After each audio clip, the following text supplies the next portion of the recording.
Hi everyone. For this new section, we'll be doing a series of geometric shapes and working on the shading of those shapes. Additionally, we'll also be working on adding a background. So normally I teach mostly figure drawing, portraiture, and things of that nature, but students always ask me if there's something I can do and there's not other objects and whatnot around to draw, what could I do to make myself better? And I always kind of recommend that you could practice by drawing still lifes and geometric shapes and really focusing and working on your shading. The better you get at shading, the more sculptural and the more three-dimensional whatever you try to depict will become. So obviously no amount of shading will redeem a poor conception, but if you have a conception that is worthwhile and meaningful, it really helps to be able to finish it off with a full understanding of shading. So basically the elements of shading for me consist of 6 different elements.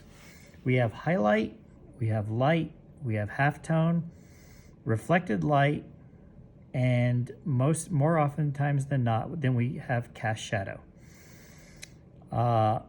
I believe having a great understanding of reflected light separates a great master from a minor master. So the better you can get at understanding the essence of reflected light, the more believable your drawings will come and the more powerful your drawings will be. To begin with, I set out a little area here. I just enclosed a little area. Ultimately, in the end, hopefully the lines won't show. And I added a sphere. The very first thing, the first shape we're going to draw will be a floating sphere. We'll do a series of different shapes. And ultimately, if you can draw any of these shapes, you can pretty much draw anything.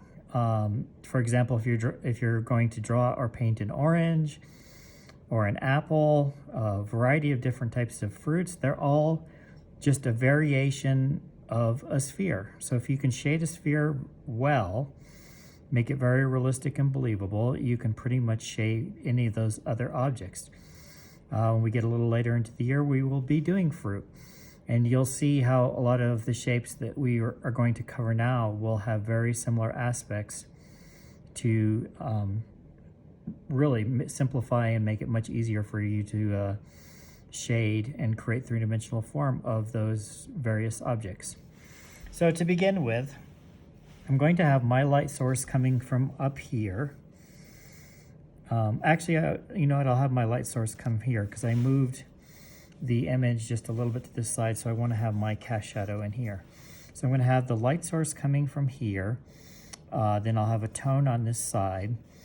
So basically, what I want to do very quickly is I'm just going to turn my pencil on the side because then it allows me to shade much quicker. And if you notice, when I shade, I don't want to smear the drawing. I like the Prismacolor pencils. They're wax pencils. There's a number of other different variety of wax pencils that work as well. Some people really love to draw with charcoal, with graphite. I personally don't like the fact that they smear so easily, and it's very easy to ruin a drawing, especially if you draw all the time. You don't have a proper way to store them, you run into some real problems. So that's just something to consider.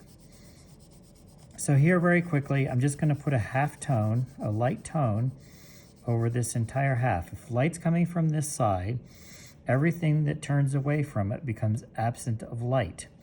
This area is all light. This area now has a tone.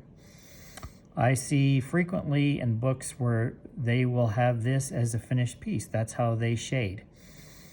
It's a good start, but it's not really fully correct.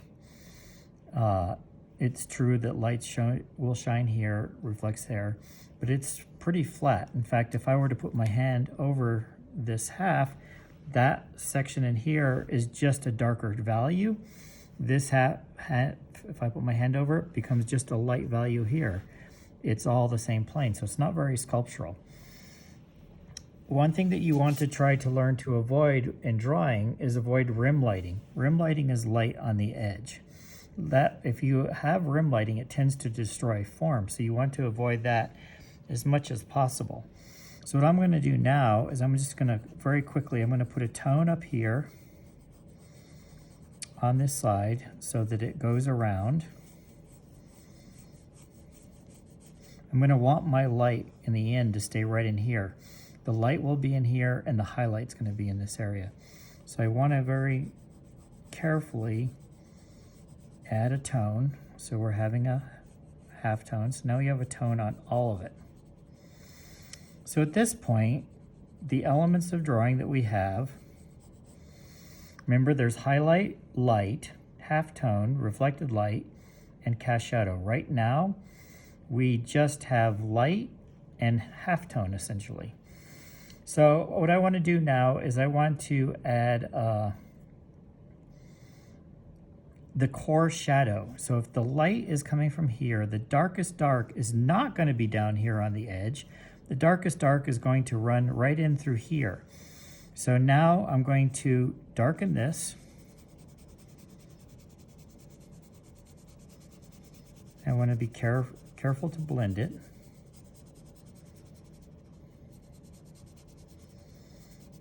And I'll blend it very softly toward the light.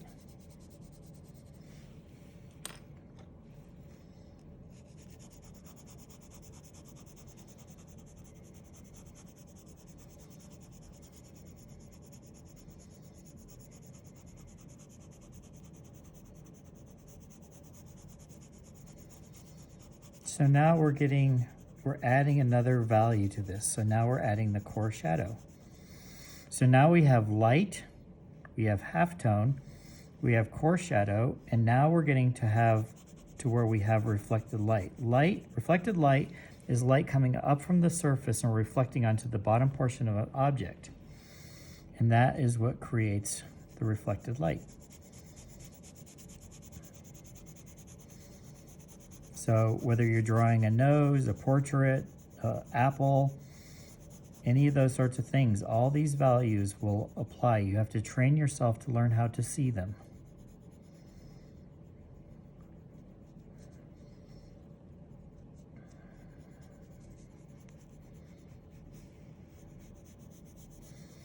So now what we've created is a little bit here of an interesting dilemma. So we have light, we have halftone, we have core shadow, we have reflected light. There's one major problem in this, and a lot of beginners make this mistake in the beginning. When they're leaving the reflected light, they have a tendency to leave it too light. Basically, this is now fighting with this. So when I look at this, my eye is going to fight back and forth between here and here. This needs to blend more carefully. This is a really important thing to remember. Your reflected light should never be the same value as the halftone. It always has to be slightly darker. So now what I'm going to do is take the core shadow and blend it more carefully here into the reflected light.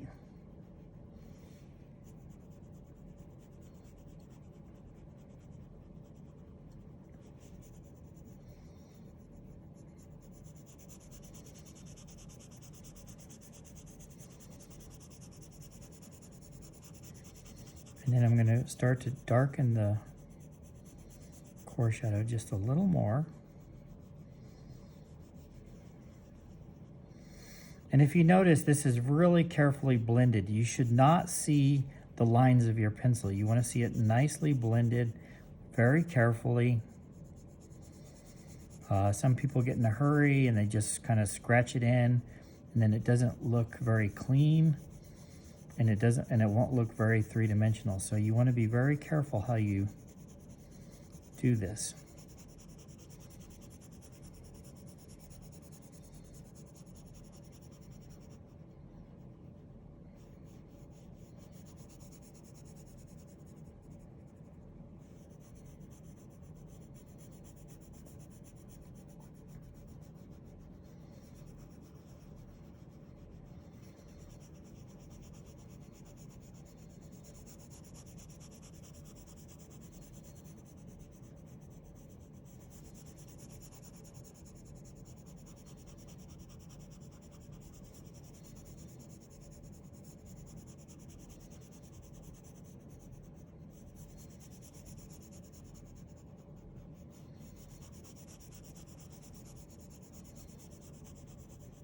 Okay.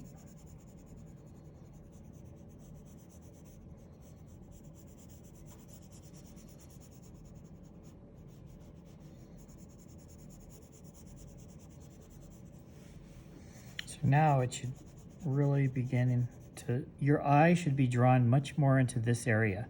So now we have light, halftone, core shadow, reflected light. So now we're getting to where we have all of the elements with the exception of the cast shadow.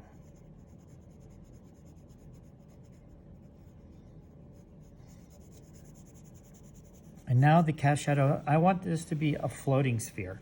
So I'm going to have the lights coming here. This becomes absent of light, and we're going to have the cast shadow down in here. So this is a round shape. All right, so what I want to do is make sure that the cast shadow here is not just a little patch, but I want it to be a roundish elliptical shape. And about the size of the sphere.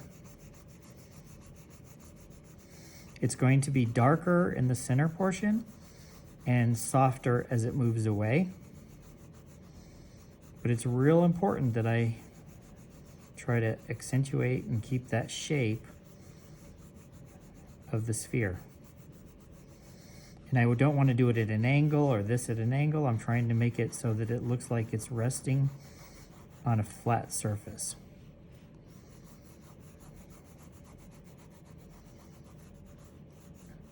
So now an important part of what we're going to be working on this year, this section later on, especially when we get to the fruits and vegetables, will be drawing the object itself, but also adding a background.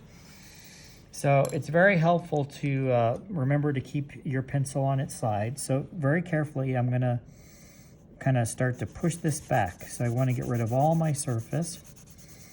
And as it moves further away from the object, I want to put a little bit of a darker tone up here in the edges.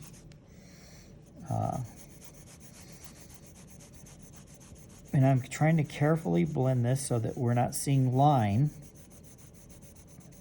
I want it to just be a very soft, subtle value. And I'm going to come here, and this is helpful to think of in terms of a painting principle, as I want to soften the edge. So I'm going to actually have a little bit of the background come right up slightly into the form. And I'm going to do the same through here. And I'll be able to clean that up and make a little bit more sense later on.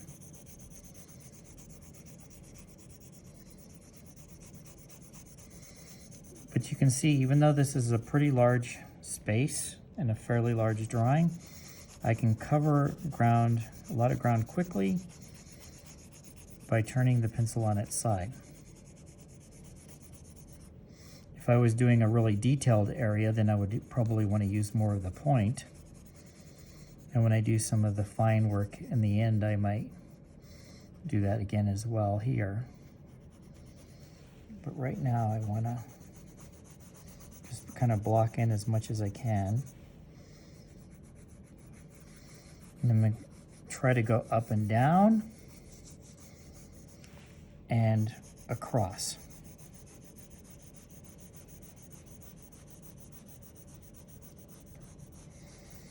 And I want to do everything here to try to draw the attention into the sphere. So I want it to move darker as it moves away to the corners.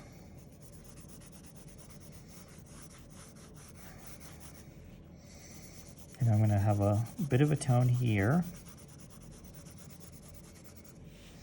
And I also want to have a tone in these bottom corners so that the entire background is blocked in.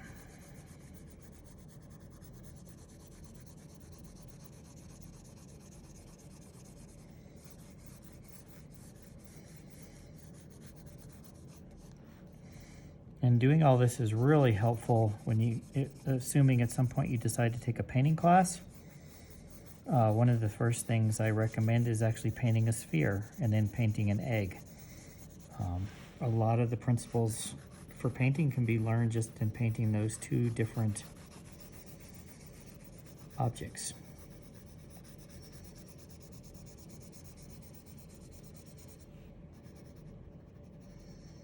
And I'm going to keep this fairly soft in the foreground, but I want to lead the viewer's eye into the shadow. And I want to make sure that all of this has a tone, that nothing is left undone. So another thing that's really helpful when you're doing this is to make sure you have a number of pencils, and then if you don't, you just need to make sure that you keep sharpening it pretty often. Otherwise, the wood portion of the pencil will start to scratch the paper and kind of leave a funny indentation.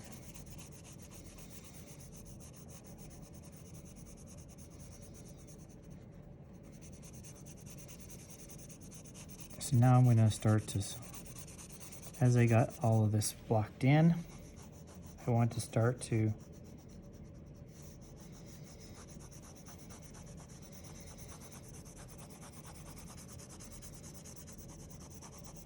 darken it a bit more.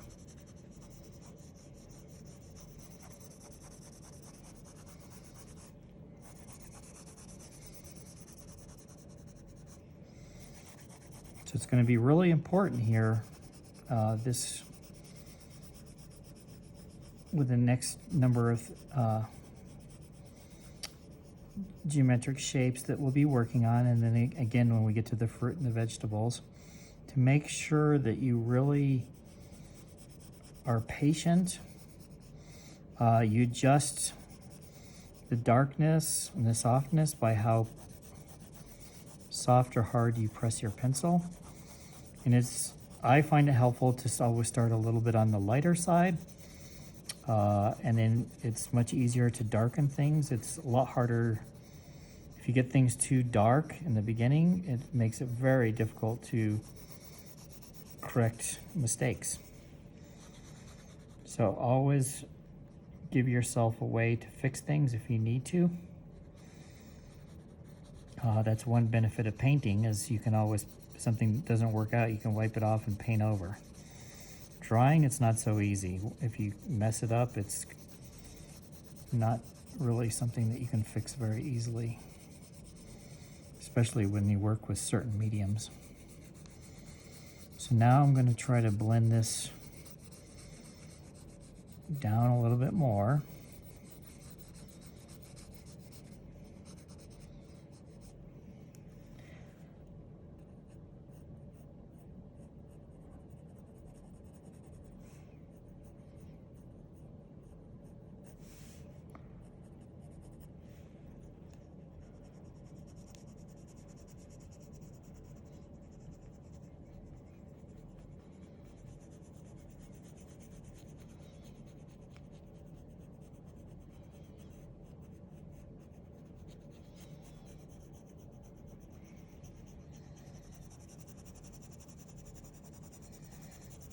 And make the core shadow even a little bit darker. And remember, I want to make sure that it's reflected light, but I want to make sure that that core shadow is blending into the reflected light. If we make a sharp too hard, it's going to look like a sharp cut or like a tabletop. So it has to blend very carefully.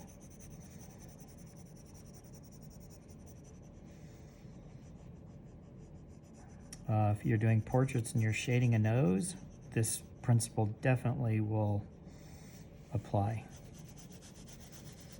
So now, again, I want to try to get a little more of this background going here. And then now I want to try to blend this, tie the background together from the left to the right. Now I'm pushing really soft because I want to keep it lighter in there.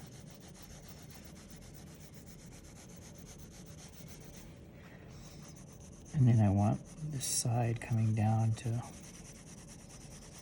create a little bit of atmosphere, so I want it a little bit darker near the edge, but I want it to come in. I don't want it just to be a line along the edge.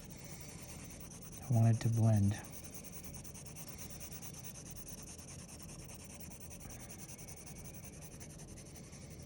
So we're gradually now making this darker. And that ultimately, this dark that I have in here, I want to get that kind of a darkness up in here.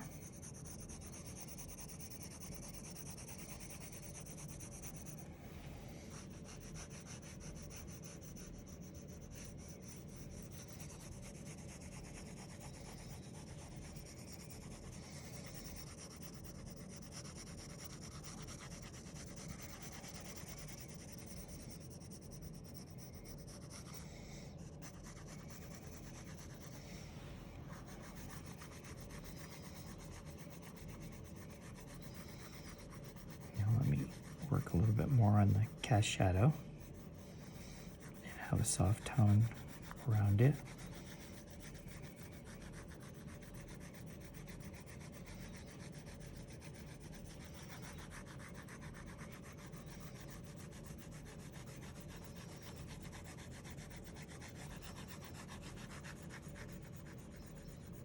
And put a little bit more tone in the background, or excuse me, in the foreground, because I want your eye to drift in past the foreground to the sphere.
Now I'm just trying to clean up this edge a little bit more so that our eye is drawn more to the light. And now I've changed my pencil to use more of the point to further enhance this core shadow. And then try to subtly come into here. I want to make sure that I get a nice soft tone, not too dark here because this area is in light. I may have to go over and just kind of touch that up very lightly with a eraser at the end. Just to take a little bit off that edge. Might be okay, we'll see.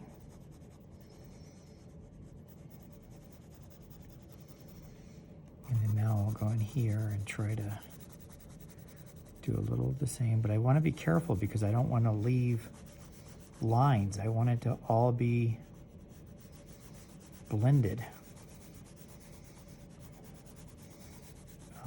When I do this, I want to kind of think of blending as if I were painting.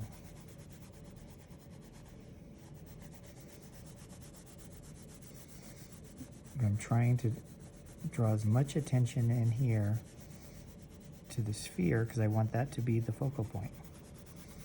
I want the background to kind of make everything else just sort of disappear.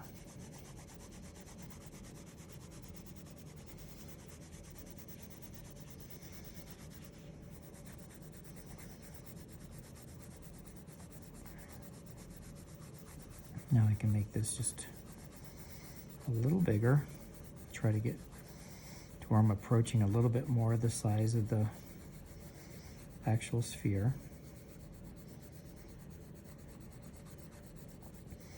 Remember, darker in the middle, and then it gets softer as the shadows always get softer as they move away. And trying to get everything to kind of blend into the form.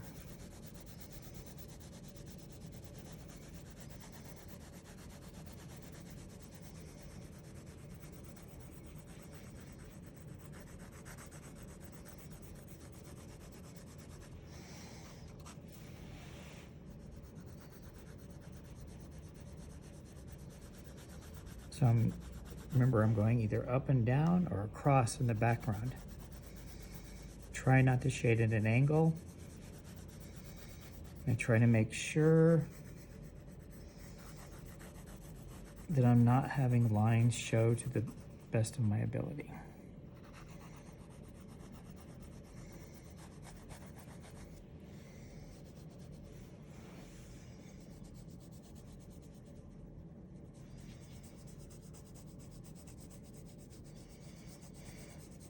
So I'll kind of get to the point here where I'll stop. If I need to fix something, I can just touch it up a little bit later when I have a little bit of an opportunity to take a little bit of time to look at it. But the very last thing that I always do, it's I never put my highlights on. The last thing I'll do in a drawing is usually add the highlight, and then if I was going to frame it, then I would add my signature, but that's the last thing I do. So the light's coming in here, so it's really key to not make all of this white. If you make all of this white, you're going to make it look like a flat tabletop. So somewhere right in here, you're going to have a real bright highlight, and then it's going to be soft right next to it. And so you kind of soften the highlight around it. And then you let it just blend into the light. So this is the highlight. Now we have all the elements of shading. And remember, you're gonna hear that a lot throughout this whole spring, is to have an understanding of the elements of shading. The elements of shading consist of highlight, light, halftone, core shadow, reflected light, and then down here we have the cast shadow. And that is the main thing to make sure you keep in mind throughout this semester. And I'll be doing, and it doesn't matter if whether it's an apple, it's a fruit, it's a vegetable, it's a cast drawing. We'll be doing cast drawing at some point. We'll draw from plaster cast. All of those things are going to have all these elements. So one of the benefits of the still life class, and one of the reasons I like it so much, is it's a great opportunity to really practice and perfect the art of shading. Okay, So that should take care of the floating sphere. I may touch this up a little bit, but that's the general idea. Actually, before we shut this off, this could be a little bigger. Looking at it now, it's not quite how I want it. And that's one of the benefits here of keeping things light. I can fix them and change them as I need to.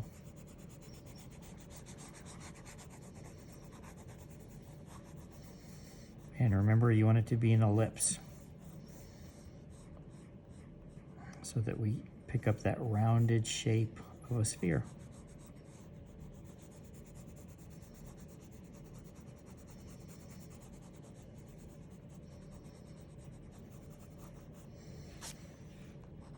And there you go, the floating sphere. So this is the first shape that we are going to cover in this series.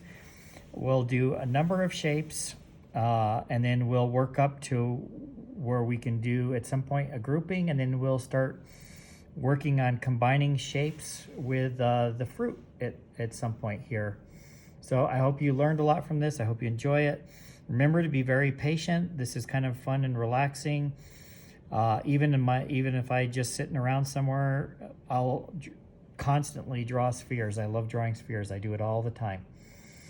So I hope you enjoyed this, and we'll move on to the next one here. Thank you.